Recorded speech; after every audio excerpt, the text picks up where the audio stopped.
How's it going, everybody? Good evening. Thanks for your patience. We were a little behind because we have all this technology and we don't know how to use it. But my name's David Verde, and I've invited these amazing, talented folks here to have a panel and discuss their film that they produced this summer. And we'll get to introductions here. But I want to start off with just a few things. First off, we sound like chipmunks. I'm going to turn this down. We know we sound like chipmunks. Some technical issues. We'll deal with it when we upload this thing for the recording. So everybody will sound like chipmunks, except for Alex and Maya. but we want to thank the Vantage Point at Mary Baldwin University. They were kind to facilitate our space here in the Innovation Hub in downtown historic Staunton, Virginia. So it's a really beautiful space, and really happy that we had the opportunity to use this space. So thanks, Vantage Point and Mary Baldwin. And that's it. So I'm going to go ahead and get into introductions. I'm going to read the synopsis of the film here. So 500 Fireflies, newly single dad Daniel moves his teenage daughter. I wish I could just mute this thing somehow. Yeah, I don't know. Man, I'm telling you, technical difficulties, guys. You know what? I can just do that. Here we go. Newly single dad Daniel moves his teenage daughter June to a small hometown for the summer, only to find the economic depression and youthful exodus have hit the town hard. As they navigate their own money and relationship troubles, Daniel and June seek hope and new beginnings in the small community. So, guys, I'm really excited. I want to introduce the crew that we have here on location and some of them that we have zoomed in. Right beside me is our writer and director, Lysandra Petersson. And next to her, we have producer Zach Laliberte. We have producer and editor Zan Gillies. And with the ever stylish bow tie on our far end, we have a co-producer, Ashby Wratchford. Wratchford. He was the only one that didn't spell check before he came in, man. I'm so sorry. And on Zoom here, we have, I'm going to use my little thing here. Boom. We have our director of photography, Alex Kent, who's zooming in from Harrisonburg. Are you in Harrisonburg? Yeah, Harrisonburg. Right on. And then I'll try to unzoom here. We have our lovely first AD who is also zooming in. Here we go. You need to show me. This is Maya Elby. Hello. From Northern Virginia, I think. Yeah, DC basically. DC, right. Well, guys, I'm so excited. We're going to go ahead and start this conversation. I'm going to start off first. You know, let's start with you. Let's start where the story first started taking shape. Like, where did you initially come up with the plot line, and you know, talk about some of the roots of that. Yeah, it was a long process, I guess, like lots of different little ideas that kind of came together. One of the there's kind of like 3 different scripts that eventually synthesized, and one of the sparks, I guess, for the central sort of gimmick, not gimmick, but the central theme or whatever of the movie of the Fireflies was based on Zach as a teenager, get rich quick scheme of catching a bunch of fireflies and sell to a bioluminescence company or something like that. And I thought, well, that would be sorry, I missed my voice sounding like a chipmunk. I try to like get my voice lower so I sound like myself. It's like I'm trying to hide it.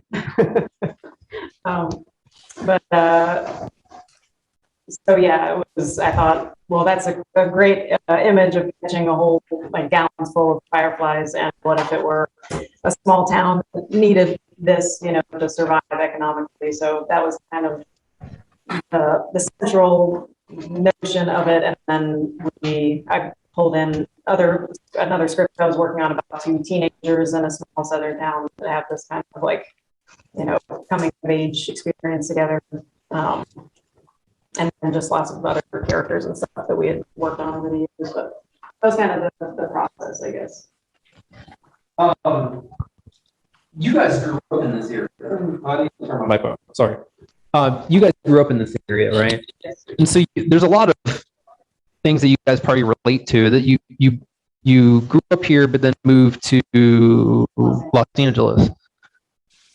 But I grew up in a small town too, so there's a lot of things that you can relate to, especially when you're writing a story that have. It is kind of weird, isn't it? Yeah, I know, right? Maybe I'll plug in a headphone or something to it. Yeah, I know. That you can kind of draw from your own personal experience. You guys, and any of you, do you all have some personal experience that were kind of like woven into that? Yeah, I think we definitely drew from our people, like characters and stuff that we remembered, or some of it was sort of conglomerations of characters that kind of like from our childhood, or in some cases like just a tidbit of like a exchange or something that happened, like a conversation that we're like, write that down, and then it ends up in the movie. I don't know if you guys have other things to. Yeah, well, I feel like it was also, there's like, because it's about, you've got like the two protagonists. You've got a teenage girl and, 40-something father. And I feel like it gave, us like opportunities to explore like both of those mindsets and being like, okay, like, what's the stuff that I was dealing with as a 16-year-old? What's the stuff that I wanted to tell myself when I was a 16-year-old? And then also, what's the stuff I'm going through now? And like this kind of like dual opportunity to like get all the angst out and just be like, all right, I can like pretend that I'm a 16-year-old. I can like deal with the stuff that I'm going through now in terms of my feelings. And especially, as soon as the pandemic had started, when we were kind of redoing the script and everything, I feel like there was that feeling of kind of like, all right, well, we're all dealing with a lot of feelings now about kind of our place in the world, and these issues of connection and how do we connect when we're so disconnected from people. And I feel like for me, it was, at least in my part of the after Lisa had done like 9 drafts, and I came through and did a draft and was able to slap my name on it as a co-writer. That for me was like a lot of just kind of like, all right, well, I get to use these people to just deal with my feelings, Yeah, and Zach, I don't know, because we definitely pulled a lot from your childhood or teenagerhood for a lot of stuff, like the potato cannon scene. I never shot a potato cannon, and I know guys that probably did, but like that was literally the scene on the riverbank with Zach's character Shad. Yeah, I think we didn't mention that, but Zach plays one of the major supporting roles. Shooting off a potato cannon, just like drinking beer and hanging out. So I don't know if you have thoughts about the biographical roots of any of it. Just like I just think about, because I grew up in Tennessee, so I grew up in the small town in the South. But just like the farther you get away from a town, like I grew up in Chattanooga, the farther away you get from like the epicenter of a town, the more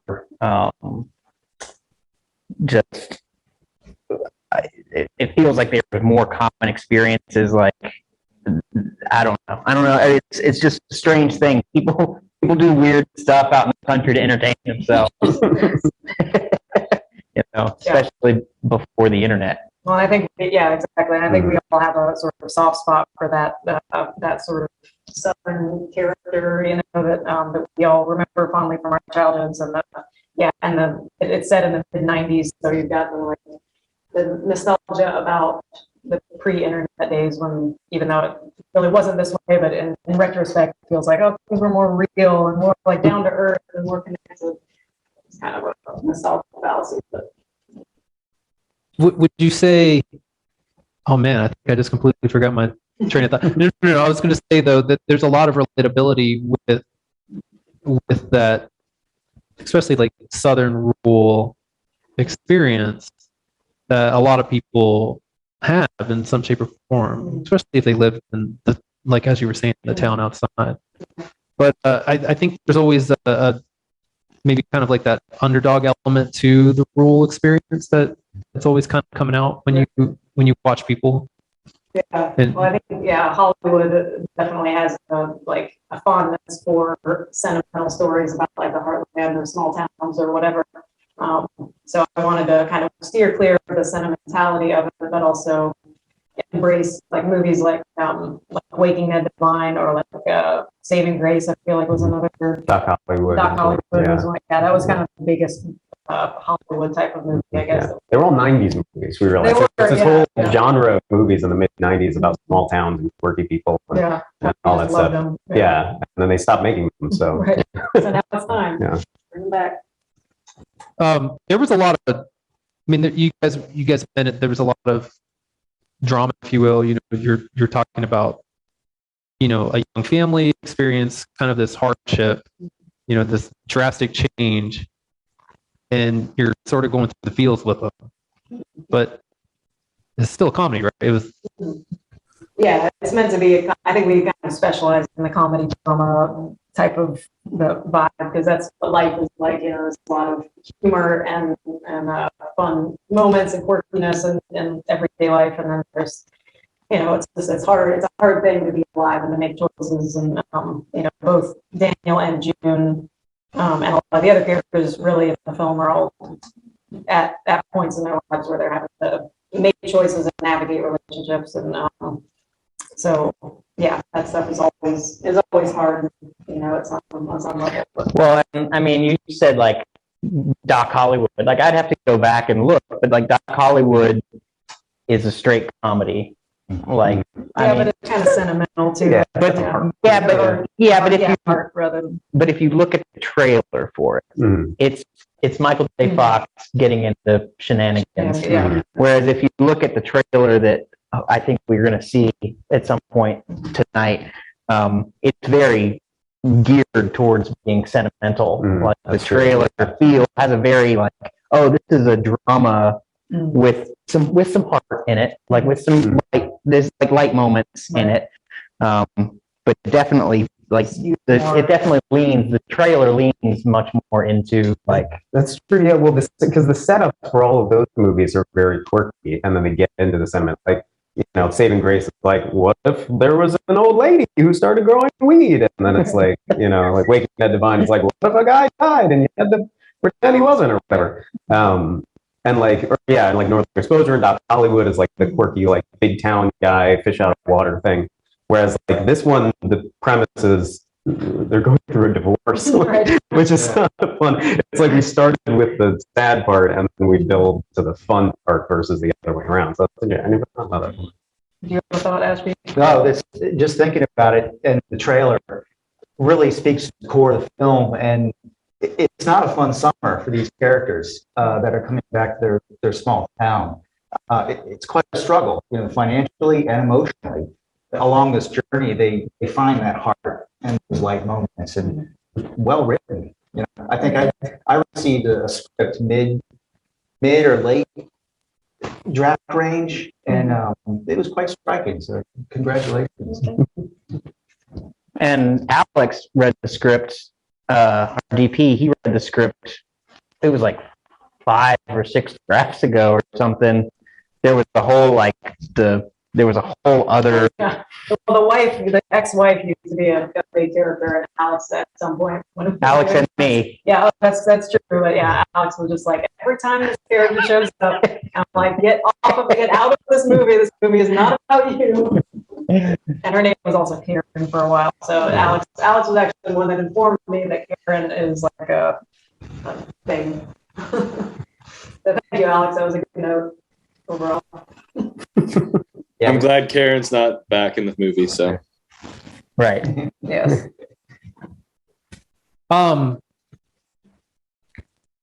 Without giving a spoiler, what is like? Maybe I should wait for this one because this might give too much. I mean, you get the idea. Like clearly, there's something about 500 Fireflies.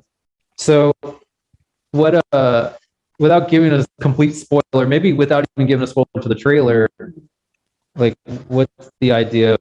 Where do the Fireflies come into play? I guess I'm trying to say. Yeah, yeah. So the various scripts it was drafts. It was like they used to be a very central, like how many you have to catch and how much you're gonna like be able to sell them for this whole thing. And it was Zan who was like, I think Fireflies need to be more of like a metaphor and just kind of like let's stay away from like the logistics of actually catching 500 or 5,000 or however like much different amounts, so yeah, they became much more of just a sort of quest that this character is on, and he doesn't really know why he is. His dad just set him on this thing, and kind of a metaphor, I guess, for the briefness of. I mean, I don't know. Fireflies, lightning bugs. We actually call them lightning bugs in Virginia. I don't know if you call them fireflies in Tennessee or not. Lightning bugs, I think. Yeah. Yeah, I think fireflies is the more deeper south thing, really. But I thought it was a north thing. so is it? Yeah, maybe. It's a much more poetic thing. 500 lightning bugs. So Yeah. but yeah, there's such a poetic, kind of insect. Well, and my memory is that it was like I was thinking it was going to be like when I was a child. I was thinking it was going to be like 500 or something, but the actual it was like it was weight. It wasn't a number. It was like 10 pounds or 15 pounds, and I'm like, no problem. That's not that much. And then you catch 100, and you're like, oh, this is nothing. This is nothing. This is going to be hundreds of thousands of fireflies. Yeah. So, now Zan, this so weird here. Like, I don't know if y'all can tell. I know it's so great, but I saved from the chipmunks. Yeah, I hear myself chipmunking. Okay, out there. I think we sound great.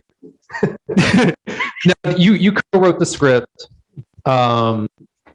Is this the first time you guys are siblings, but is this the first time you wrote a script together? No, we've been writing scripts together for a long time. I think the first one was in like 2000. What, 3, 4? My first one.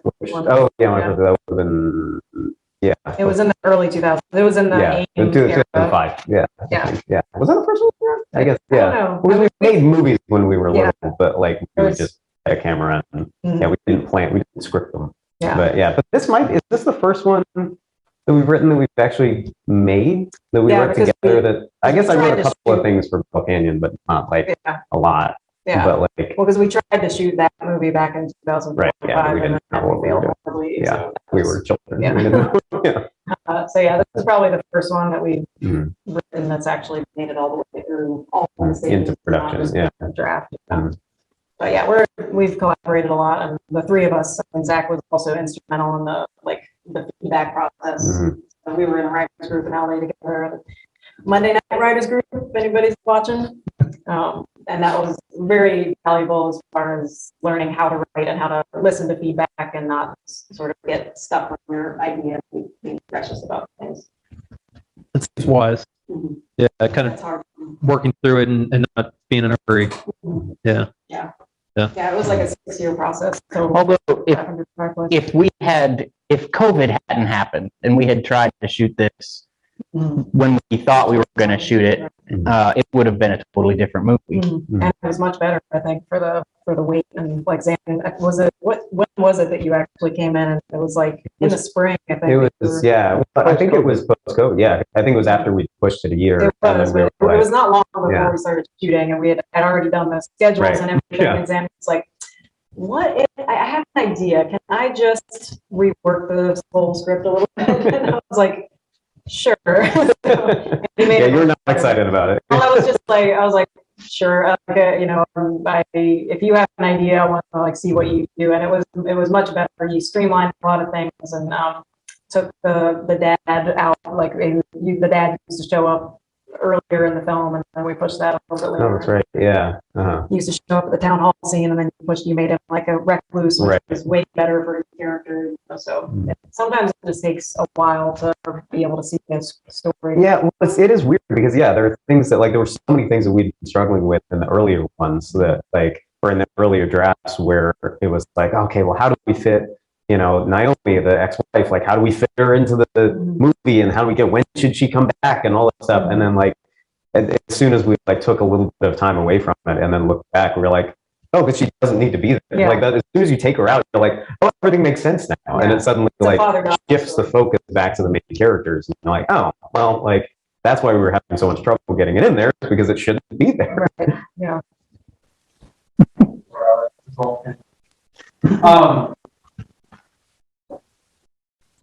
I'm going to pivot. I think we probably will circle back a little bit to some of this stuff that's related to the story. But I think it's really important, especially you guys have worked in the Wratchford market, and when you're in those big areas where production's common, you're not necessarily always. You're just hired professional. You're working amongst professionals. You're hiring professionals. You're on lots. You're properly leased locations and everything. But here, you're working with a smaller budget, and you're filming it here in Staunton. The process of doing that was very involved. You guys looped not just friends and family, but you got you spread the word out, and people in the community got involved in the film process, and you guys were very communal and wanting to share the process, not just hey, I'm seeing picture, but hey, how post this thing and how can we set this thing up? How important was that? Not just from the fact of getting the process done or getting the film done, benefiting from extra hands, and people kind of rallying to help things happen. But was it also important for you guys to actually kind of have that participatory element from the community and from the greater friend and family, family network? Yeah, definitely. That's a great question, and it goes really to the heart of what we're aiming to do as Deep Structure Productions. Is to make films with communities and not just about communities, or to challenge the sort of Hollywood versus Heartland paradigm, I guess, that we tend to have. Because it's such a huge. I don't even know where to begin with this topic, but it really was an amazing response that we got from the community when Paladin came on. Really, it made me feel like it was possible, to have partners, of that caliber. And our amazing crew here in Harrisonburg, who we work with a lot, at JMU especially, we had them to count on, and so we had Staunton and Harrisonburg and Charlottesville, and then we brought in people, we cast people from all over New York and LA and Texas. I think that was mainly where, and then we had local actors also. You guys, it was like everybody, like Alex here. I threw Alex on the screen. You were rallying for things. I think several of the locations were from your greater network as well. Is that right? Yeah. I'm sure. Yeah, I guess some of the locations were from something we had shot previously. But we had actually just finished up a feature size projects together previously that I was producing, and that Zach and Zan and Lise were all on as well. And so we kind of had we were in the production zone, and a lot of that stuff was already there. I think some actors who worked on that project played some roles, and I think we took a location or two as well from there.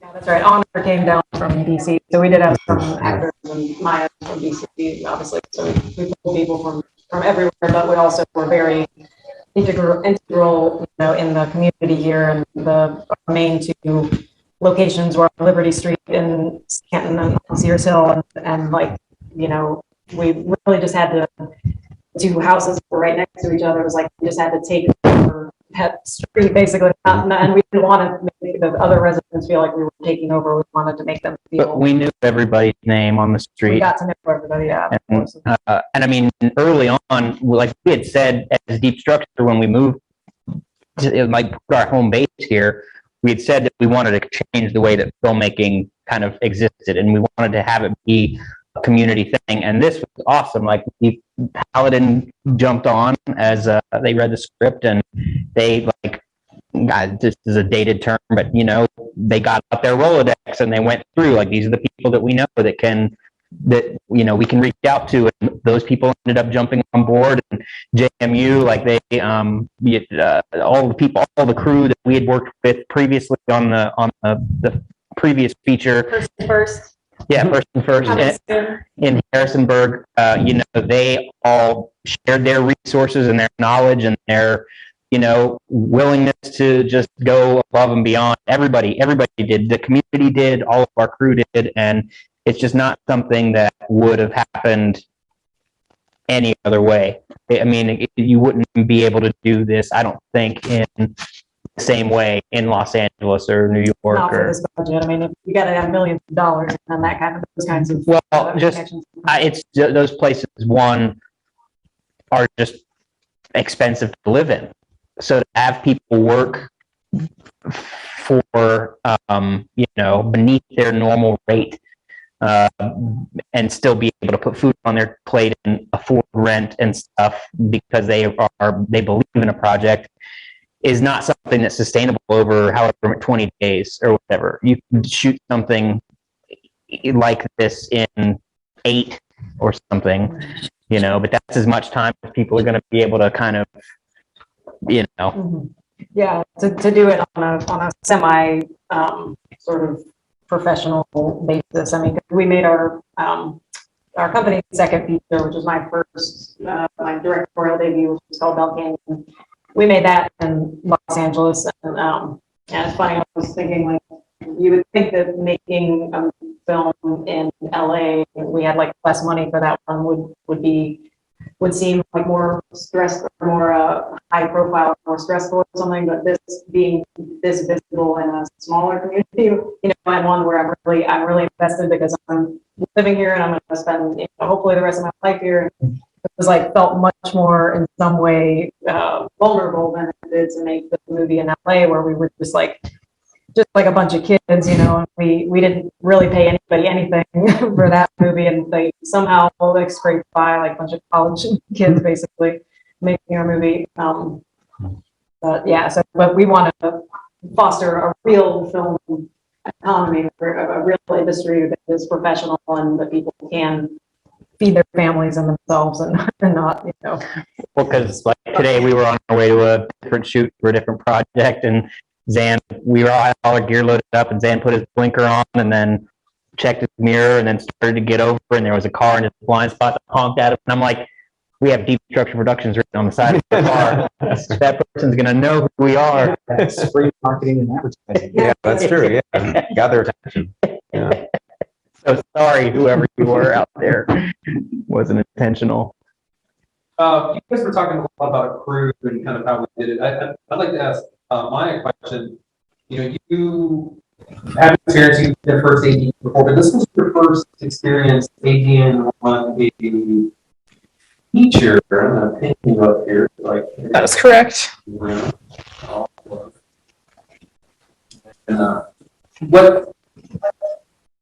What was a real benefit of having such a small crew and kind of basically the movie in with everybody for you to have the responsibility of the first AD?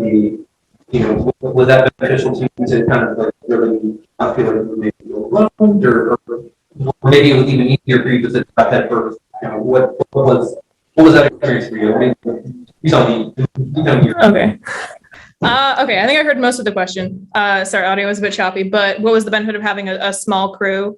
And is that the question? Yeah. Kind of your experience.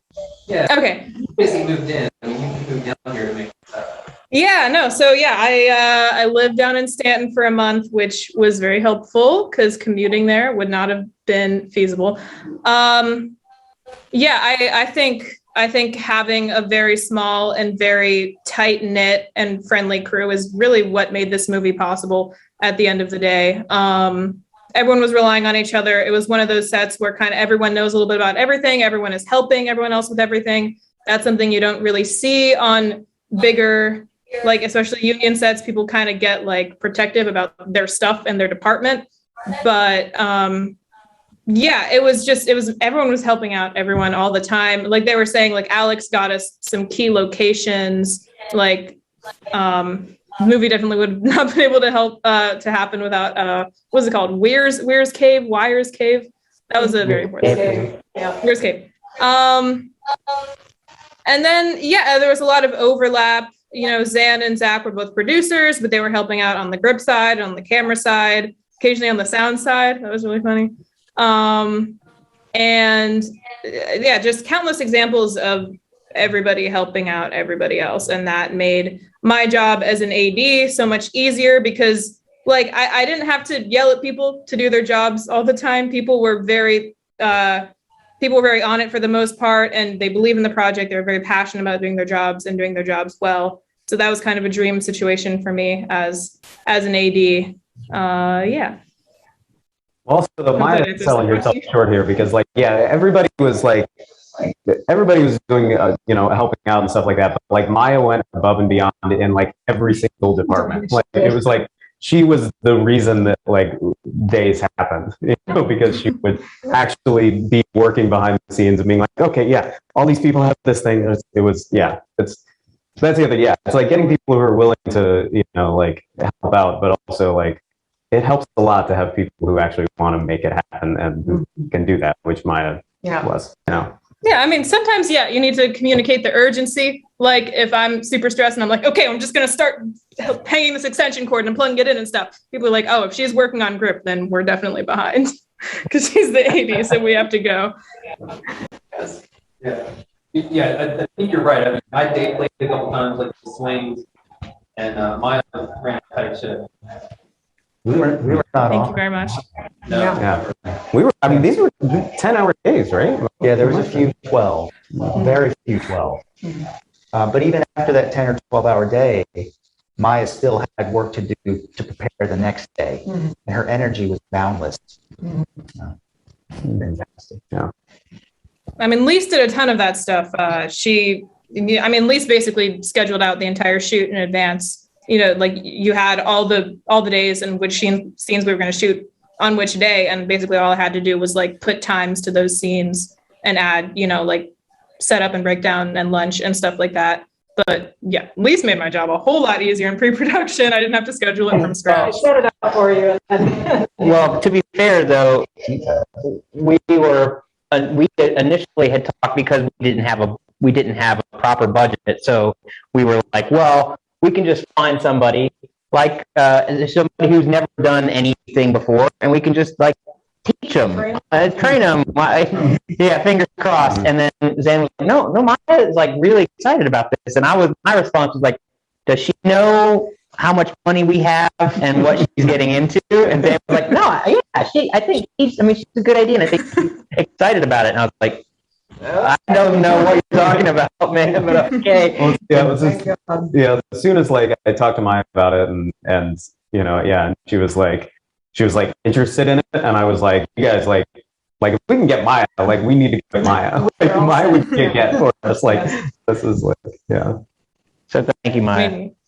You're welcome. Yeah, ADing a feature was definitely on my bucket list. ADing before 21. So thank you for the opportunity. Exactly.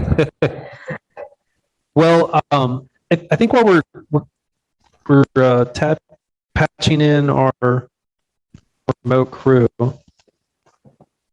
let's talk about a couple of the building blocks. You know, so let's start with the visual end of it. Maybe we'll start with. I'm gonna get Alex up here. Oop, there you are. let's start. Alex, I want to start by asking you, some of your influences of how you collaborated and developed a look alongside the folks at Deep Structure. And you can even kind of get nerdy in case there's any like gear nerds out there. You can talk about what you used and maybe specifics of why. But I think it'd be interesting to also hear maybe some visual influences that created that period look, and then you guys can maybe bounce off of that a little bit too. But we'll start with Alex. Okay. So, for me, like the first process with anything is just like reading the script and kind of coming up with, or just feeling out what I feel from it. Then also talking with, Zan and Lise and kind of getting their input. They gave me a good deal of trust in this one, and that they were like, we trust you. We feel like we want it to, have a certain amount of naturalism and, kind of harken back to the 90s without like trying to emulate the look of a 90s film without, so we kind of went with like a vaguely, I guess for me, when I was thinking about lighting and, framing, I was trying not to be too modern. We didn't move the camera a whole ton. And that was just kind of like the feel of like a little bit more observant film and a little bit less modern look. And then, we used Red Gemini and Schneider lenses. That was partly because that's what I have. And so that helped. But when I was thinking about the look for this film, the two things that came to mind was I wanted to feel personal. I want the camera to feel, or to show what our characters were thinking and feeling. And then I wanted it to feel like summer, like summertime, like a certain warmth and I guess like freedom, for lack of a better term, for like the characters to kind of be able to just feel like it's summertime. I'm doing a terrible job explaining this. But I hope you can see it in the film. But like a warm, creamy feel to the overall film. And then because there's so much characters speaking with one another, we wanted to like always try and have a frame where they could kind of just be a little bit free inside of it. And then we would always want to get close-ups, and then depending on when where we were in the film, we also wanted to have the characters feel isolated or alone in the town, and then more connected to the town and its people kind of as they reconnect with it. I may be forgetting some stuff. Question, man. Sure. You do a lot of music videos as well. You're a DP of a lot of music videos. Yeah, I've done a lot of music videos. I feel like a music video is sometimes you're either choosing to tell a completely different story that may be unrelated, but oftentimes you're visually telling a story that is this underlying story or message within the lyrics that may not be like a verbatim translation. Do you think that had any positive influence on how you maybe approach this as well? Because that's a really unique, you have like only a few minutes to tell something that is very personal. So did that help you out at all? Yeah, I mean, everything I've ever shot has helped me, to shoot the next thing. I think a huge part of doing this job is just learning from everything you do. But actually, this film, more than any of the other ones I've shot, had less of a music video feel to me than any of the other ones, because I think it's actually really restrained. Like the photography, the project we did right before this one, Person First, is like the opposite of that, where the camera's constantly moving. and we're kind of almost shooting with like music in mind. But this one I think was almost exclusively about the characters. And so for me, I was as influenced by like the way an actor might like maneuver throughout a scene as I was by like anything else, almost. We were so excited to have Alex as our DP. I'll just say that. When I asked him if he was willing to shoot a whole other movie after the one that he just shot, I was like, please, please, please, Alex, do this one.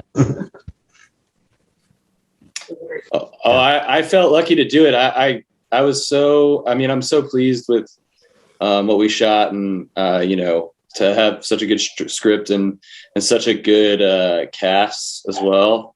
Is just such a dream. I think I've said it like multiple times on set, but it's like, for me, nothing makes a shot like some good acting. Having like such great performers and such good material to work off of is like kind of what you dream of when you're, looking to make a film. And also, we had such a great crew. Maya, I didn't get to sing your praises earlier, but you were so amazing. I remember when I found out you were under 21, I was like blown away. And I don't know. It's like, if you told me that we were going to have a 20-year-old AD, before we got there, I would have been very nervous, and I couldn't have been more pleased. The collaboration. Okay, now I have to talk about Alex. That was actually in my previous answer. I was mad that I didn't mention Alex.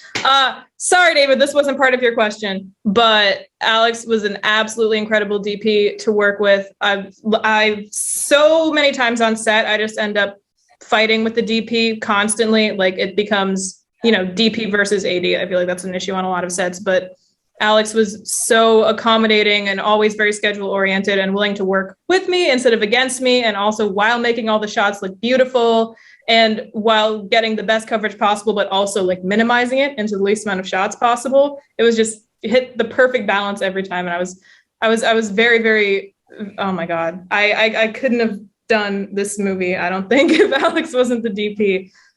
Just very, very flexible and accommodating guy, but also you know exactly what you want. You know how to get it and make it look amazing. So you're great, Alex. Oh, shucks. Thinking like an editor, shooting like an editor, right? Yeah. Well, and Alex, I think that's what's Maya touched on it earlier, but I think one of the great things about this particular crew, which I would work with any of them on anything for anything, anytime ever, but they, like Alex is thinking not only like a DP and an editor, but he's also thinking like an AD, like about the light and about how much, so he's also thinking like a gaffer.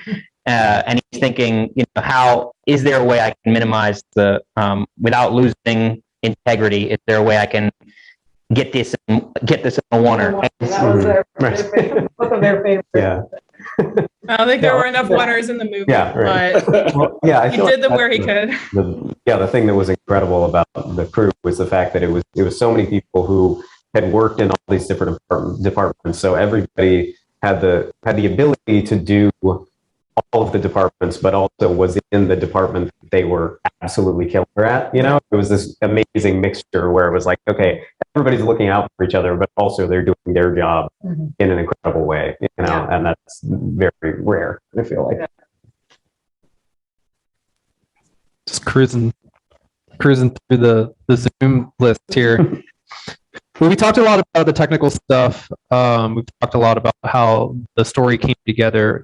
I think the cast is really how it gets put on the screen.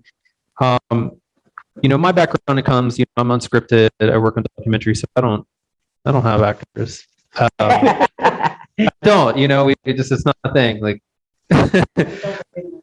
it's just the world I'm in. But, with independent films in general, it's always trying to find this balance of finding those familiar faces and veteran actors and those that are up and coming, and even giving aspiring and newcomers, in the field, an opportunity to, either ask coffee or, but actually probably in this case, have dialogue. Can you talk about some of the connections that afforded you that cast, that became, the characters that people are going to come to know? Yeah, we have a cast of thousands, so can't talk about every one of them, but they were all, I was so pleased with all of them, because I love our cast. I love the little town that they made up, and that's a huge, the town itself is like a character, and it was so fun to populate it. And I hate the casting process, but once it's cast, I love working with actors, and I love having actors around.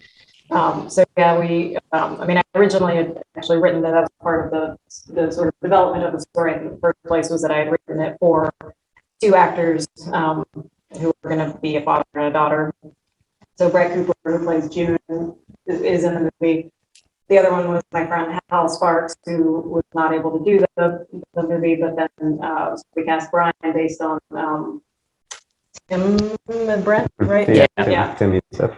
Yeah. So Timmy, Steph, and Brent Finnegan had worked with Brian years ago, and were very impressed with them. And so I was just I had a meeting with them and over Zoom for an hour, and sort of told them a little bit about the script, and we talked. And then at the end of it, I was like, "All right, great. So we'll talk again, soon or whatever." It was like, am I cast or what's, and I was like, oh yeah, you're cast, yeah.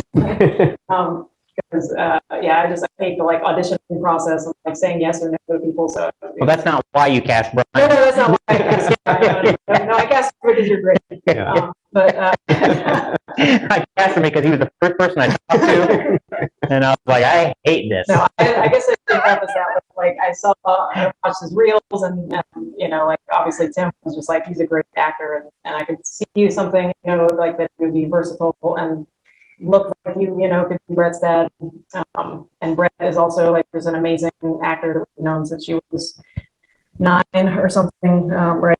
Yeah. You said that was a connection from Chattanooga. That was from Atlanta, yeah. Atlanta. Chattanooga, Atlanta are kind of adjacent through the Atlanta Workshop Players is where we met her originally.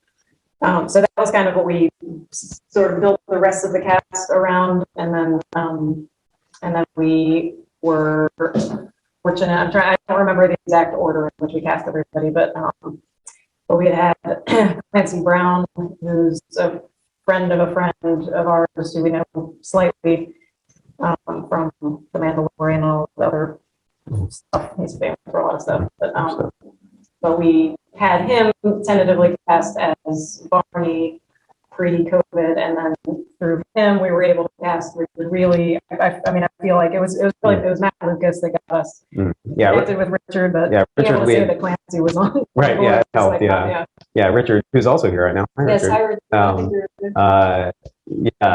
He was supposed to be in another film that we made a couple years ago, or that we made it a couple years ago, and then at the last minute he wasn't able to. There was this emergency thing, but had to, we had to kind of swap out, and we had this feeling of okay, well, at the point at which we're able to cast him again, we're definitely doing something. And so, it worked out for this one. And I told him that I was going to cast him in every single movie I ever make now. Because we showed up the first day he was there. You drove from the airport, and he went to bed. And then I showed up the next day, and he was moving a mattress. And I was like, Richard, what are you doing? He was I'm not just going to sit around and watch people work. And so, that was Maya talking about that. It was even the cast was helping do stuff that's way not their job, and all of the cast members did. It was really something to watch. But so we had like I said, we have a cast of thousands, but so we had sort of veteran, professional, amazing actors that had done this forever, and then we had also people locally that were actors, but hadn't really been in a lot of features. I'm trying to think people that had done community theater and stuff Abina. I think it was your suggestion, right, Ashby, to cast Abina. She was great. Yeah. And she's like an amazing actor who, had this, like getting to cast her in a feature was such a great. You talk location, Staunton is truly one of these magical towns. There are artists here, there are musicians here, there are professional filmmakers here. That's how we met. There's such vast talents. All we had to do was make the connections. And great food. And great food. Yes. Yes. Mhm. Well, while you're talking, Ashby, you're a co-producer with the film. Paladin.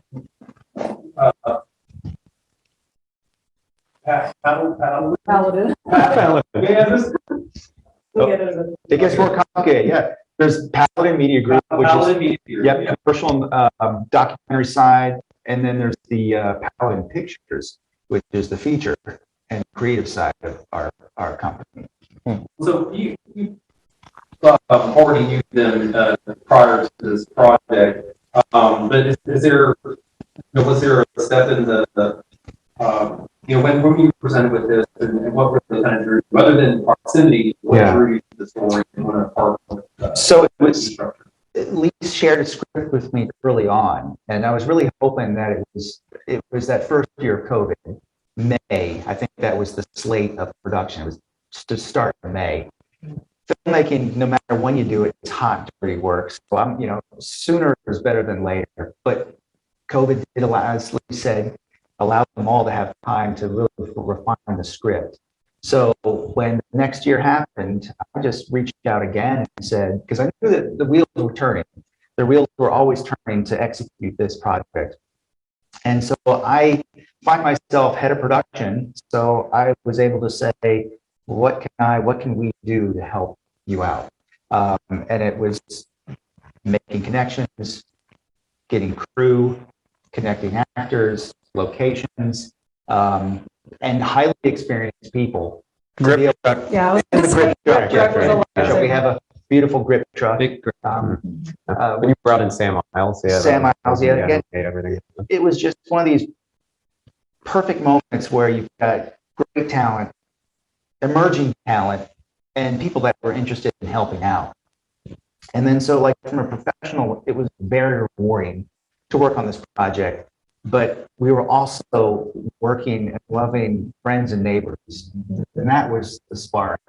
I said, let's do this here. Where Shenandoah is one of the most beautiful places on earth, I think, and it's just a perfect location for anything. And it doesn't have to be about the Civil War, as it often is.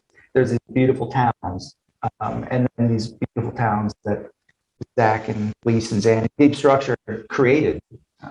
So we just helped execute that. Well, and you brought your daughter Maggie to set up I did. at least a couple of days. Yeah, one of the 12-hour days, she was there. She was a trooper. Yeah. I would like Awesome. her more time. She would be interested working and watching Alex in the camera department. But she was pleased. And again, like you have these amateurs that have never done anything with film, but after a day, 2 or 3, they too are now professionals, and they can pick up and execute a job. Yeah, that was really cool. The different members of the community, whether they were related or not related, who showed up, and we were able to, within a day, like train on the job and be like, this is how this light goes together. This is what this thing is called. This is how you set up a C-stand. And like, just like we had, I was in the grip truck and this gentleman came up to me and started signing at me. And I was like, I know a little bit of sign, but Maya was like, I know sign. So I like brought him through the set and walked him like onto like a hot set and was like, Maya, this gentleman speaks sign language, and Maya killed it, dude. And so we had, a member of Staunton's deaf community on set for many days. Yeah, Michael was great. Yeah, I think he's here. Thank you for your help. And then Forget he his brought his name. family to set. I mean, it was just cool to like really have it feel like a community growth thing. He's a pirate, right? Fireman? Yeah, he may be. So, Something like that? Yeah, I think you may be right. It's like Verde. Yeah, yeah. He is bad. Michael, I forget your name, your sign name. Oh yeah, gosh.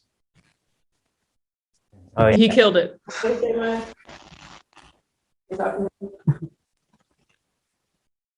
Yeah, he said his Thank sign you. name. He said his sign. You're welcome. Thank you. Well, cool. Well, that's all the questions that I wrote like 5 minutes before this thing started. Guys, is there anything you'd like to wrap up with? Anybody have like the final thought? Alex, Maya? I mean, I just wanna like for any of you guys that are out there that we haven't thanked yet, like just thank you to Stanton, because like everyone was so open with us for this and gave Lise a chance to, and Deep Structure and Paladin a chance to tell a story that would still be in Lisa's and Zan's brain. Like literally everyone just kind of was like, what do you need? And so thank you, Stanton and Milborough and Middlebrook. Yeah, we can shoot over, yeah. One of those M towns. Yeah, the Middlebrook General Store was a huge Oh yeah, they were part of awesome. this, like to create the look of like Mount Hell, Virginia, like Middlebrook and the Middlebrook General Store was a huge part of that. So, Yeah, and they just let us come in and take over their space Yeah. for Thank you. several days. Yeah, I feel like we just can't thank people, everybody who worked on it. Like we just cannot. I feel like we just can't thank them enough because it was just incredible. Like I fully, I'm going into it, especially coming off of first. I was just like where I have no idea if it was gonna. I was just like, I feel like there's I was still going with the mindset of like, there's a large possibility that like a week into it, we're all just gonna get super tired and we're gonna be like, never mind, guys, let's go home. And then it was like the last day, I think, that I was like, we were talking, and I was like, it just occurred to me that this movie is like that we just shot this movie, like it's actually done, and it was entirely just because of anyone who's out there who worked on it. It's all because of you guys, because like so I feel like we cannot say it enough. It's incredible. And then there was just like, you did this, we did this during a global pandemic, and we were able to stimulate our local economy, who were also friends and neighbors. So that just felt, it always feels good to do that, but to see it, to see the crew lined up for local cuisine, just fantastic. Yeah, so I'm just excited to get to convene, those people in the places again once the movie is done. And we're in the process of editing it, and we're hoping to have it done in the summer. I don't know exactly. Some point next 7 to 8 years, Hopefully not as long as our first I have a cut. If you want. Oh, did you already? Yeah, Okay, secret thank you. We do have a trailer, and I'm gonna sneak back there in a minute to try to make sure it works.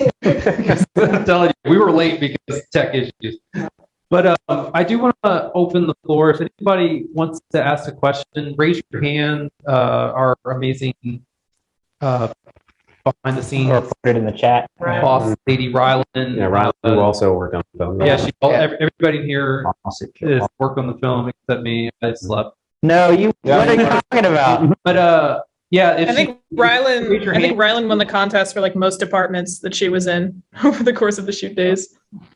Rylan touched like every department. Oh yeah. It's true.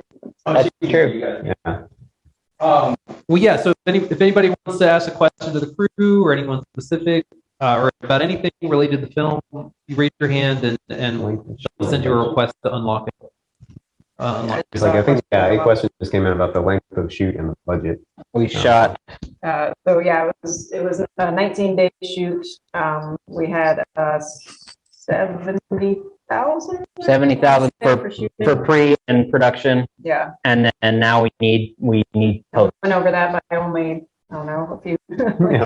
10,000. But, yeah. Yeah, I'm still sort of reconciling the budget, but we had 70,000 to work with, and that was a sort of leap of faith because it was like I budgeted it and I was like, well, we have to make it for $500,000, and then it was like, all right, well, maybe the minimum we can make it for is 250,000. And I was like, we have 70. Yeah. So we could. Which also, by the way, we haven't mentioned Bill, the actual reason why this film happened. I don't know if he wants us to mention him or not, but yeah, our friend Bill was basically the angel donor for this. So some of my funds and Bill's funds went into it, and it was, we figured we could spend that money just sort of prepping, like a bigger budget movie would do, and putting things together. But it was like, well, this is more money than we've ever had to make a film. So it was kind of my attitude for Bell Canyon to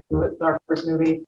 It was like, I've never had this much movie to make a film, so therefore we should be able to make a film. But also all those people, like, not just Paladin as a company, but all of our crew worked well underneath what they're worth. So they all donated basically money in their sweat equity. Yeah. So our budget is actually, what people were able to. Right. Yeah. Now, as someone who's actually shot film in the 90s, I thought that was all part of the production, to do it for that budget. Right. Yeah. What other questions do we? What other questions? Any other questions? Yeah. And you're welcome to ask directly. We can. Robin, what's your question?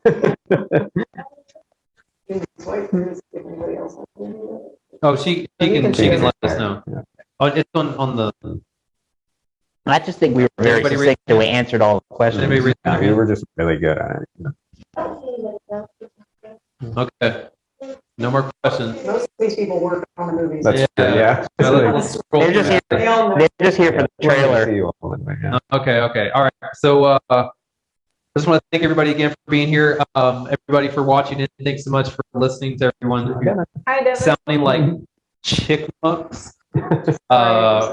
We're gonna fix that hopefully in the recording that we post. Fix it in post. Yeah. Again, thanks to Deep Structure for taking their Wednesday evening to come to this thing that I put together. Thanks again for the Vantage Point at Mary Baldwin University for facilitating this, and the Virginia Production Alliance, as well as spreading the word about this event. It's a really good. Thank you, guys.